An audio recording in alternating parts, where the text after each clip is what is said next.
Hi, welcome to my channel.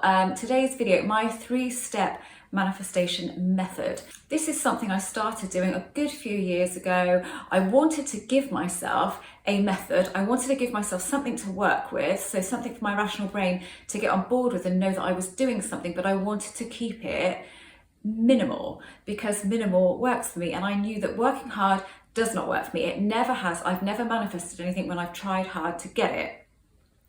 So this is it. Intention first. So we'll talk about that intention in a moment and how I work with that. The feeling, so finding the feeling within in the moment, not the feeling of how you think you will feel in the future, but finding that feeling within you in the moment. So Neville Goddard's living in the end really, but you're doing it for like 2 minutes maximum, and then letting it go. So we'll talk about all of these three things, break them down and sort of help you with that last process, the letting it go, which is the hardest part, isn't it, for everyone? The rest of it's easy. It's that part that we struggle with. So let's talk about intention first. Intention is very, very important to get right. What is your actual intention?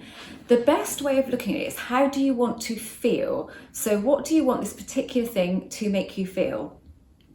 And sort of find that within. What do I want to gain from this? So I want this, but really I want it for whatever it is, for how it's going to make me feel. So what are those feelings? So you get really clear on how you want to feel, not specific at all about how this thing is going to come to you, but that you want this because this is how it will make you feel, and this is what you want. It's the feeling really that you want to get real clarity on. The feeling is everything, isn't it? Sometimes we get things, they come into our lives because we've just gone, we want this, and it comes and it isn't what we think it was going to be. We don't get from it what we thought we were going to get. And that's happened to me in business a couple of times, where I've got exactly what I've wanted, and then a few months down the line I thought, I don't want this. This is not for me. But I didn't know that because I didn't get clear on how I wanted it to make me feel. A really good tip for you. Now, this isn't mine, this isn't something that I've made up. I found this, it was an ad that was showing, and I can't remember the guy's name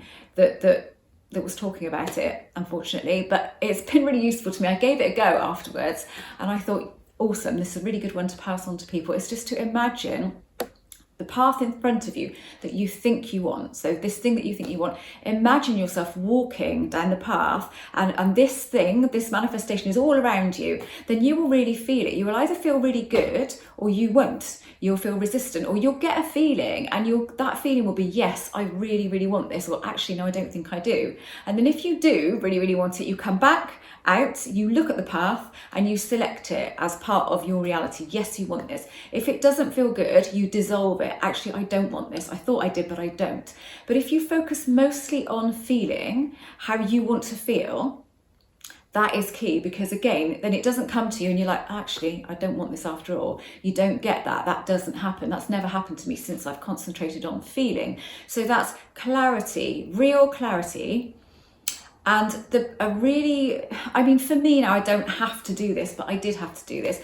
What you don't want is a huge gap between what is now and what you want. I can do that now. I have no problem with that because I just know that anything is possible.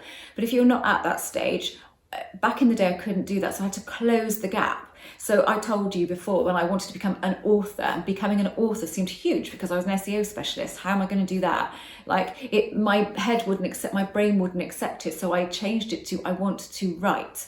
So, okay, that could be a number of different things, couldn't it? It doesn't have to be writing books. I mean, I do that now, but I didn't back then. I started writing articles. So I closed the gap.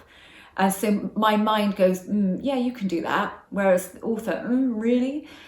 So that's what I'm talking about. Look at the gap. Does it feel huge? If it feels huge, just close it slightly. There'll be all manner of ways that you can do that. That's clarity of intention. When you've got that down and you think, yeah, that is what I want. This is what I want, and this is how I want it to make me feel. This is how the feelings I want to get from it. That is your clarity. It's a good idea to work on that for a while, actually, to really get clear with that, because what you don't want to do is think, yeah, I want this, and go for it, and then a little while later think, oh, I don't know, maybe I should tweak that a bit, and you tweak it, and then you tweak it again, you tweak it again, and then reality doesn't know, so it keeps putting you on the path to it, and then it's pulling you back. Oh, you don't want that now, so you want that, and but you're never getting to your destination. So spend a good bit of time getting real clarity on what it is that you want, and it's fun to do that anyway. That's the first part. Second part is, how would I feel if I had it right now? Not how will I feel in the future if I have it. How will I feel now? If I could find that feeling within, how would it be? So imagine all of those feelings that you want from this thing. Just imagine them and let them wash over you, and just find the feeling of it. This is what I used to do. I mean, I don't do this so much anymore, but I did it as a matter of course. It was just, now I just feel like I don't have to do anything. I'm at that stage. But again, this was so useful to me.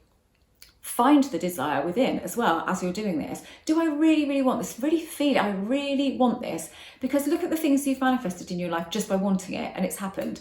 It's okay to want. So you feel that real strong desire for it, and then you say, how will this enhance my life? How do I think it's going to enhance my life? That is like a boost to the signal. So you do that, you'll spend a little bit of time doing this, not too long, and this is not something that you want to keep doing, because then you'll get stuck in the loop. You don't need to do that. So you do that, that's the second part done. Now, the third part is you have to leave it alone. You cannot keep messing in the middle. You cannot keep visualizing how you want this to come, because that's a real trap that people fall into, because then you're specifying how you want it to come, and you've already said you don't know how it's going to come. If we try and take over and take the reins, then we will be looking for it to come in that certain way. So we will be constantly waiting for that to happen. And of course, it won't happen. So we don't do that. We pull away from that, and we say, okay, we don't get this. We don't know how this works exactly, but we know it works. So we have to leave it to something else. Now, to me, it's my subconscious. I've spoken about this a lot. I talk to my subconscious. I don't have massive conversations with it, but I'll ask it to sort things out for me. And that would be, I guess, Neville Goddard's ask and it is given. You can say you're asking God, the universe, source, whatever it is to you. I just say, oh, subconscious, this is what I want. Now, I know that I can't do anything at the moment. Sometimes action comes to me. I get inspired action. I think, oh yeah, I can do that. Yeah, why not? Why would I not do that? That's cool. And it doesn't make me feel resistant. So I take that action, because as long as action doesn't feel resistant and you don't feel like, I don't really want this, I don't really want to do this, then it's cool. And you're being nudged to do it. So you just take the action that comes up naturally if it feels good. If it doesn't feel good, don't do it. Yeah, so if it doesn't feel good, it's not inspired action. It is not going to take you down the right path, because you're going to have the wrong energy. So yes, sometimes action will be necessary and sometimes it won't be. It all depends, doesn't it, what you're looking at bringing into your life. If it's something that obviously I wanted to be a writer, so I had to write something, had to take some action, then I had to submit it, because I wanted things to be published. Well, I couldn't just sit there and wait for somebody to go, oh, do you write? Oh, okay, we'll publish that for you. That wasn't going to happen, and maybe it would if I'd have just left it, but who knows. But my head was like, no, you have to do something, but I have no resistance to that whatsoever, and that's it. If you could follow this 3-step plan and not feel like you have to do anything else, then things would start happening effortlessly for you. Now, let's talk about time a little bit. When I say effortlessly, I don't mean immediately, the next day. Sometimes things have manifested so fast, it's been unbelievable. But then other times, a couple of months, maybe 3 months have gone, and I've kind of thought, is this going to happen? Because this has been a bit longer than usual. So if that happens and I find myself wondering, I will boost the signal, and I do it like this. Again, I feel the desire for it again, just recalibrate, realign with it. That's the thing, you're realigning with that desire. Do I still really want this? Yeah. Are there any bugs in there? Is there anything that is contradicting that? Do I have a real strong belief that it's contradicting it? Usually it's no for me. Sometimes there'll be something, and if there is something there, all I do is this: I heal. Let's say there's some attachment to the outcome. I heal my attachment to the outcome with this, and I'm instructing my subconscious then. I may feel a shift in the moment, I may not, but I will feel a shift at some point, but I understand that. So I know I can't do much more than that. Boosted the signal again, tell myself why I want it, how it will enhance my life, which I have done before, with the first initial method, but it's just a boost to the signal. I find when I do that, it's not that long after where something happens. And sometimes it's just that I feel a significant shift within and I really relax on it. So, and it can just be that. And then a little while later, the thing that I want happens.